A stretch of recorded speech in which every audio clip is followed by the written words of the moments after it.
It's a holiday with you on the Eagle. I am happy to welcome to the show via Zoom founding member, guitar man for Great White, Mark Kendall. How you doing, sir? I'm doing good, man. Well, listen, I appreciate your time. First of all, Great White, you and Hannibal, Missouri have quite a history, and I don't know how Yeah, much you recall, but I believe the first time you guys came to town was in 1987 with Night Ranger. yeah, And yeah, the big show though that I was at, and I think most people would agree was one of the best performances during the Hannibal Riverfront Amphitheater era, was Great White, Tesla, and Badlands, September yeah, 2nd, 1989. How much do you yeah. remember about that era, Mark? Well, I remember the Night Ranger because I believe we played a fairgrounds possibly, and over one of those, megaphones. They said they were going around talking to people, going on rides and stuff, telling them what great guys we all were. Nice. It was pretty circle, but that was it because we came out in '82 and we had a couple records on our under our belt that really didn't do so good. We finally got a hit with Rock Me on our third album, and that Night Ranger tour was our very first tour, you know, and we had that song on the radio, so it was a really a special time. And as far as the Tesla tour, that was also kind of special too because I met those guys in Sacramento when they were a cover band, and it's the first time I've ever said anything about a cover band. I go, that singer is amazing. If Yeah. they ever do their own music, that could be something.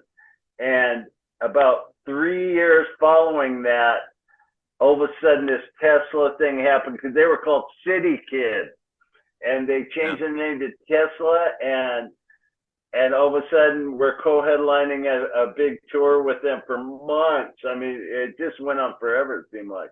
So that Yeah, was you great too.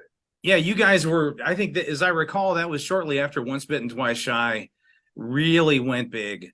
And Yeah. Tesla had the great radio controversy. So it's like both bands were just really at their zenith at that time.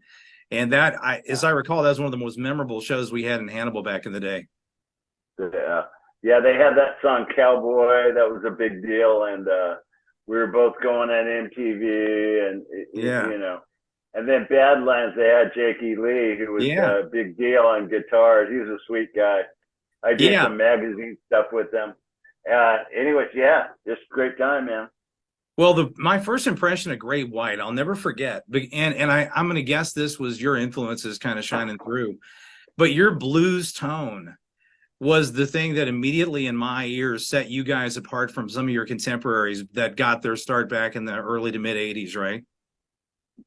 Yeah, it has a lot to do with my influences. I always listen to guys that like Carlos Santana, people that squeeze notes and were bleeding it from their eyes.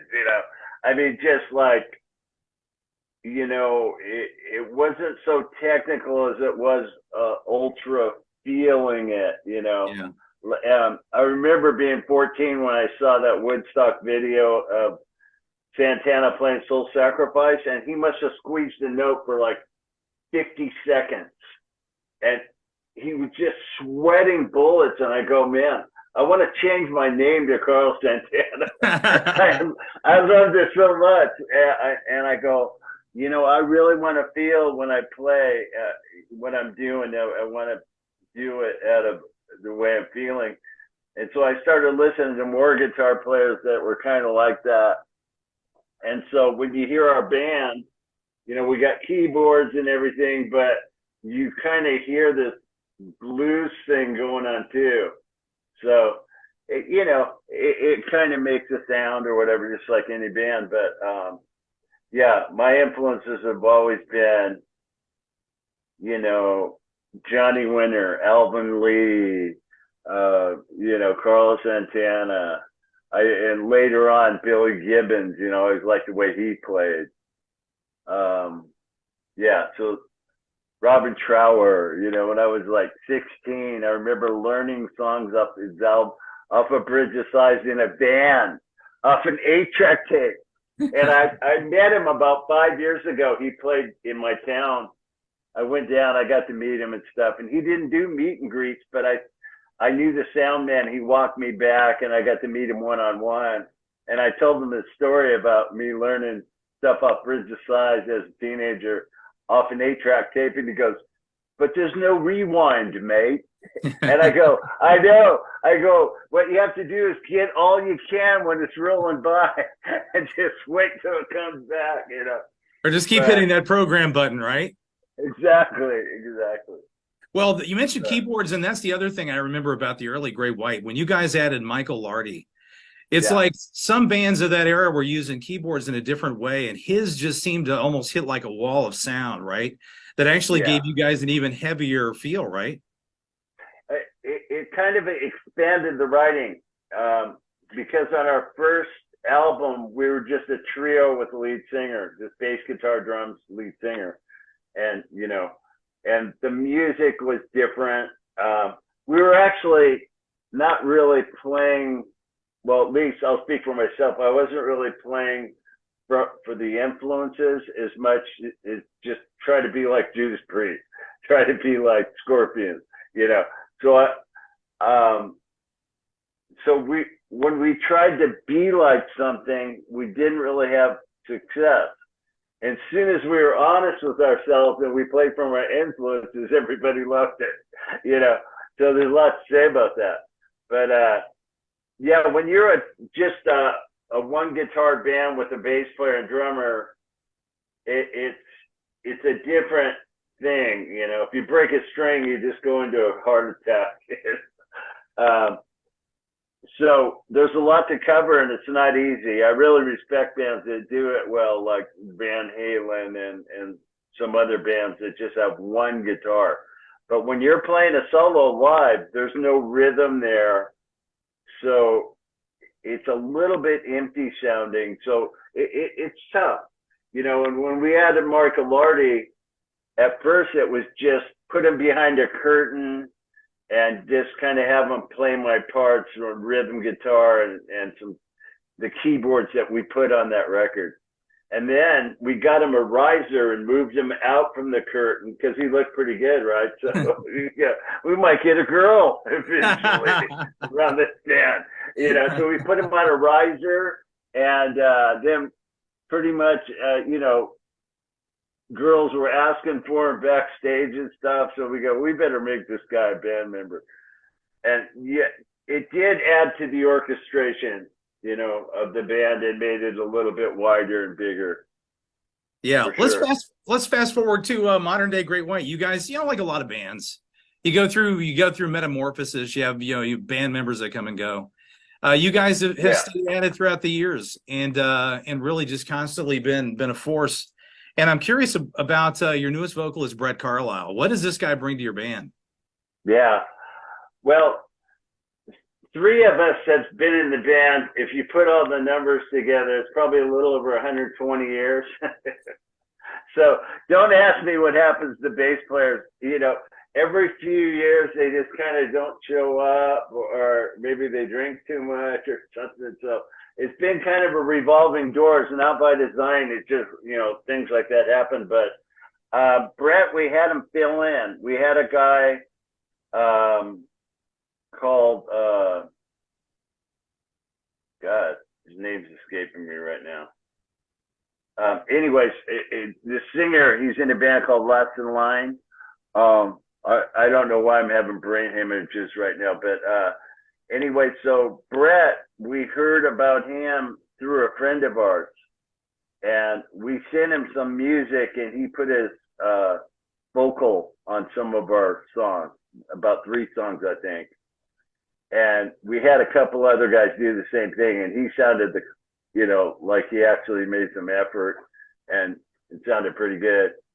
So we go, and it was just the guy's name is Freeman, that was singing with us, but he had commitment to this Last in Line project, and they had albums and stuff. I mean, they tour. So we didn't, you know, we were in a position to where every time he's touring with that band, we'd have to get a random singer. we really didn't want to do that. It was no good for us to have a different singer every time we go out. So we got Brett to fill in. The guy just destroyed it. I mean, it became world news. It was literally there was stuff about it in the UK, in Italy, Germany. All these people are raving about this guy. His range is so high. Our stuff's not easy to sing. Right. It's for a tenor. You really have to have good pipes, and some of the guys we had, they really struggled on a few of the songs. So this guy comes in and just nails everything. And I've been having him down. We've been going to a friend of mine. His name's Tracy G. He's got a little bit better recording stuff than I got. I always have to get an extra guy to come over and bring a couple things, It's just a pain in the butt. So Tracy is a guy that was in Dio for 7 years. He great guitar player. I've known him since we were teenagers. We used to go see each other play. And I played on his solo album, didn't charge him anything, okay, I'll, do something on it.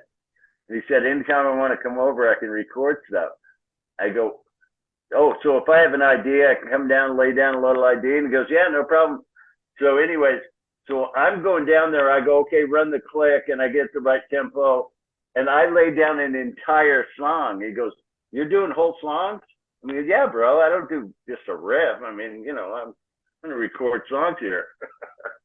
Anyways, so I had the singer out from Alabama down here for, 2 weeks one time, a week another time. So we have like 7 songs totally done, like complete. And Tracy has a really cool, this effect that you can play guitar and have keyboards from playing guitar. It's like a Roland MIDI thing to where you get everything from violins to cellos and whatever. So I can like overdub little keyboard parts if I want. And it's a lot of fun. I mean, I'm playing bass, so that's kind of horrific. I got a lot of respect for bass players, like the Paul McCartneys of the world that play musical within the song. I'm more like, what dot is this song in? Yeah. And so I don't consider myself a bass player. I mean, I do some runs and stuff, but it's just me and the singer, so I got to deal with drum machines and stuff. But it's just to present ideas to the band, and so we've been doing that. And man, I'm telling you, this singer is so good, and the fans are raving about him. And he really engages the crowd. I love that. He's natural in that sense as well. Like he'll talk to some guy in the front row. Hey, dude, what's that, bro? So do you think this is? I mean, I know these days, you guys have such a big catalog anyway, and when you go play a show, obviously people want to hear the hits. But do you foresee this could lead to new music for Great White at some point in time? Oh yeah, definitely. That's what we want to do. We want to put out some new music. It's been like 5 years since we've had a new album that we did in Nashville with Mike Wagner, and I have a lot of music, and that's what keeps our energy up. It keeps us vibrating at the proper frequency. We don't want. I mean, we are essentially kind of not quite an oldies band yet. We're classic rock, but it's the creating and the making new music and having the pipe dream of I'm going to write the best song of my life. That's what keeps me energized and it just keeps me motivated. Making new music and have it come back over the speakers sounded pretty cool, and going and thinking, I've never done that riff before, but it sounds pretty tasty. That's a challenge to not repeat yourself. So yeah, I mean, it's a different world today. No question. There's no MTV, there's no record stores, there's no real industry, so to speak. If people don't buy records records, or they're more of the download. The new generations, they download songs. I don't think they have the human connection that we did as teenagers. And we knew every band member's name in every single band that we listened to. You know what I mean? Yep. To where now I think it's more songs.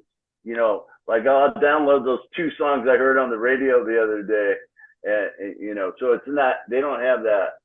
They're not sitting there reading liner notes and like I've told the story before, but I remember buying records and just buying a single record like Physical Graffiti, and me and my friend would set everything up and put the speakers in the window and be a whole day event.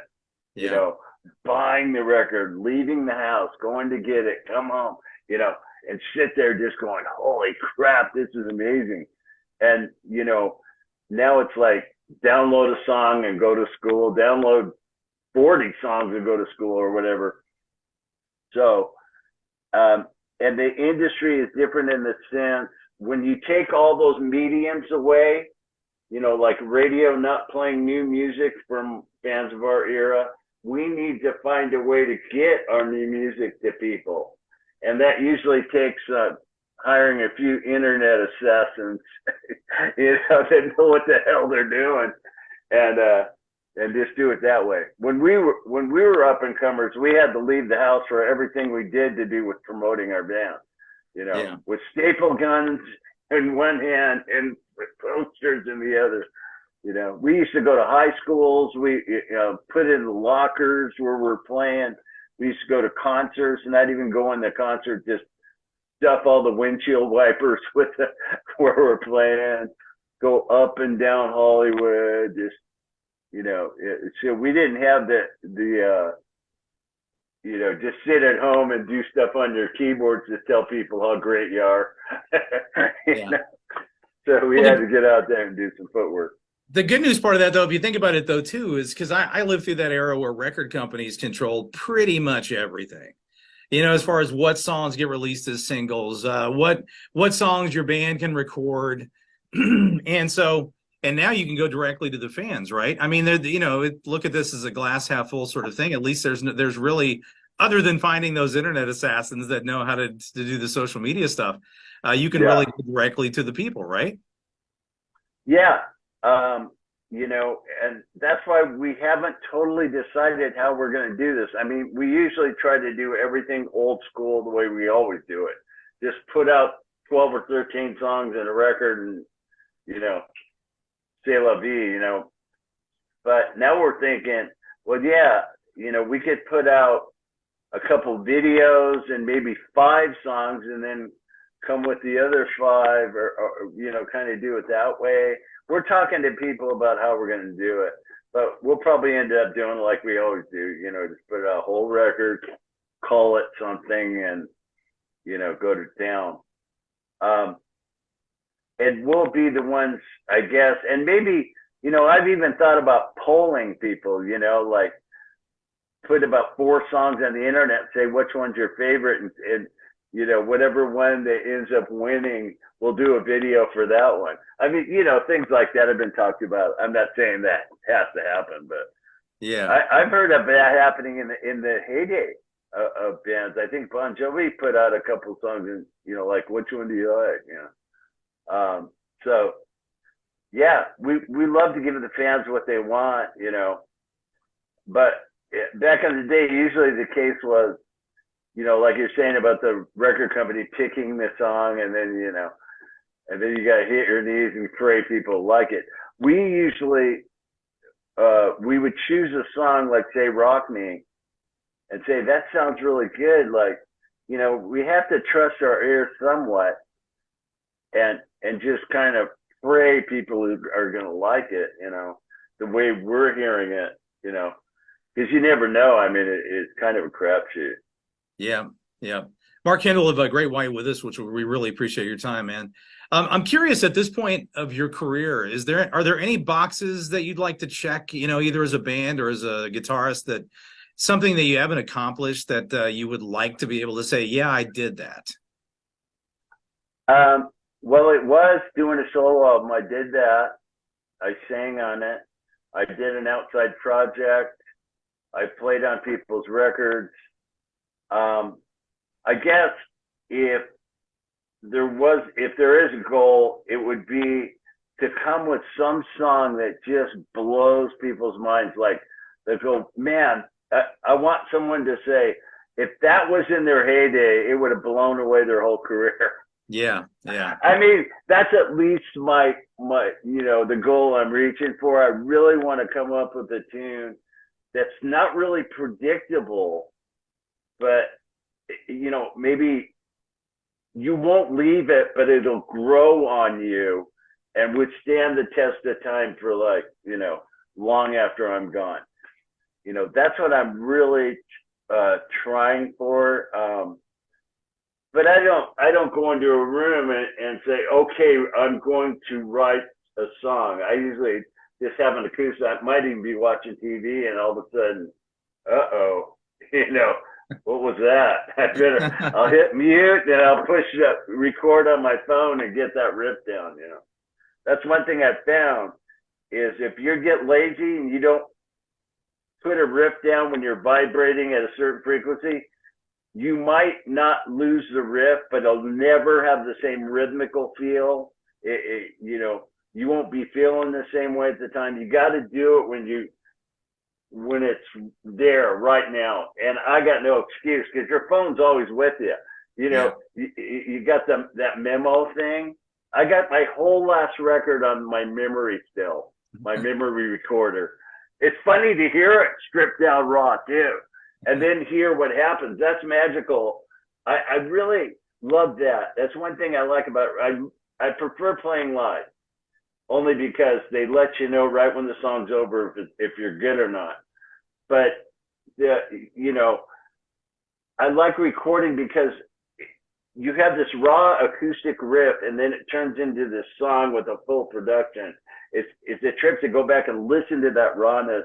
And it's holy crap! I can't believe it turned into this. This is like beyond.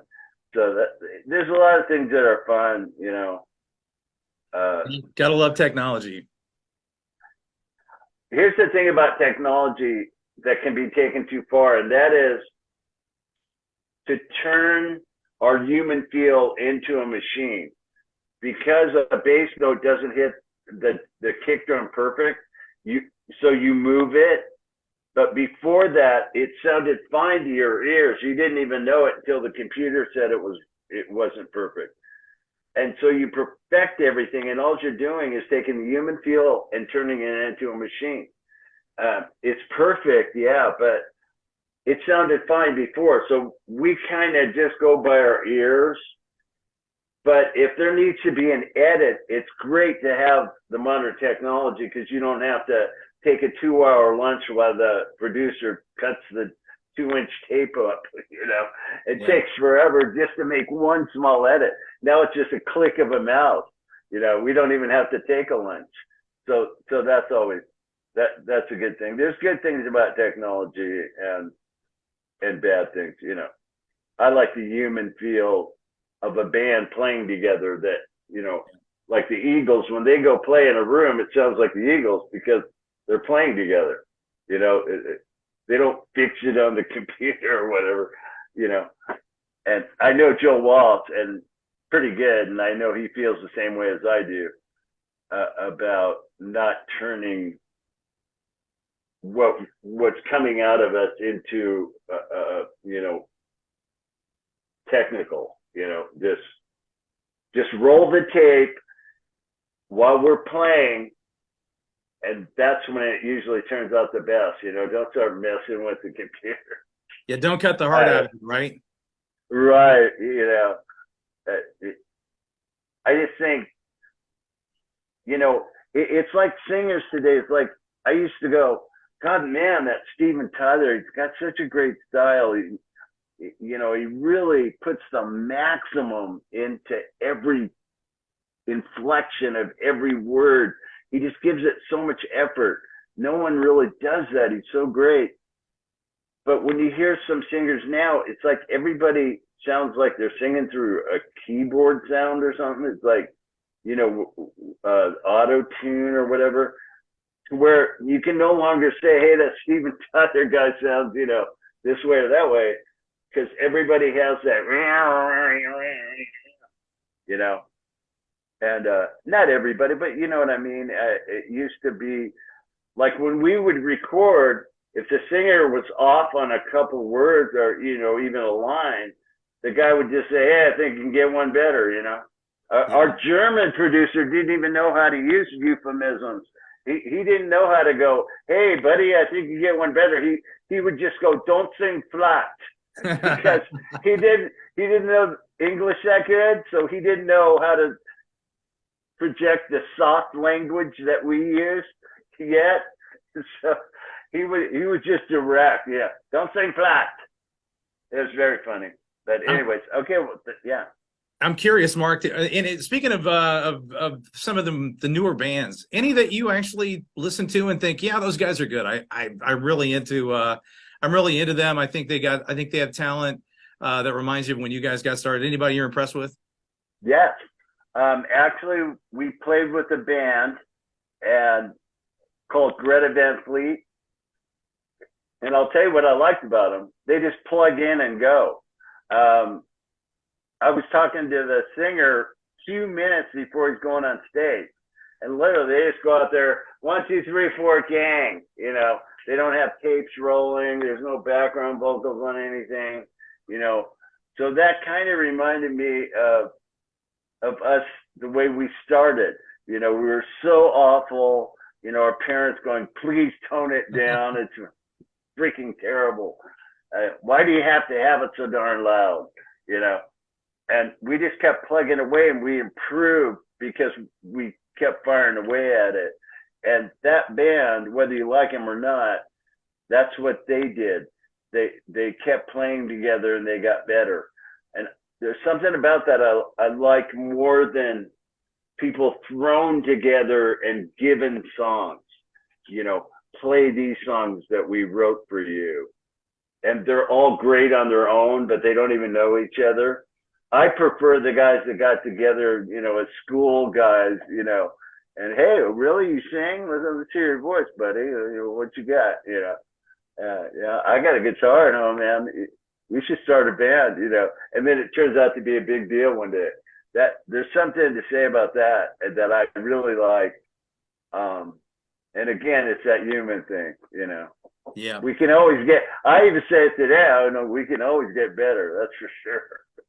Well, I'm curious, Mark, if you have any surprises planned for the Hannibal BBQ Fest this Friday. The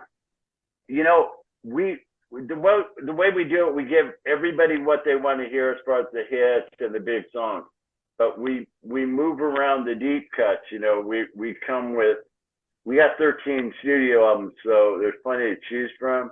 So there's some surprises there. We have some extended jams we do. We involve the fans singing along with us and stuff, try to make them feel like they're in the band, so to speak, at times, and a lot of energy. We leave all the travel behind us. That's done. We give maximum effort on stage. We really treat that, as desperate men. Yeah. We really want to impress people. We're not out to just entertain, friendly little entertainment. I mean, we want people to walk away, feeling they got their money's worth, and holy crap, I can't wait to do that again. That's the goal. If we only end up entertaining them, maybe have an off night. It's not all lost. Well, we were at the show September 2nd, 1989. And I have no doubt you're going to see some friends at the show that were also at that infamous performance on the Hannibal Riverfront. Just so you know, for those that weren't, we've already bragged on the fact that you guys put on one of the best shows in the history of that era. So no pressure for the Hannibal BBQ Fest, Mark. But we're raising the bar pretty flippin' high for you, my friend. Okay, good. That gives you something to shoot for. Well, thanks so much for your time, buddy. We can't wait to see you Thanks. back in Hannibal again. I think you and Trickster, No Wake, going to put on an epic show. It's going to be a great time. Hannibal loves its rock, man, so they're going to bring it loud. I guarantee you. Okay, well, thanks for having me. I look forward to seeing everybody.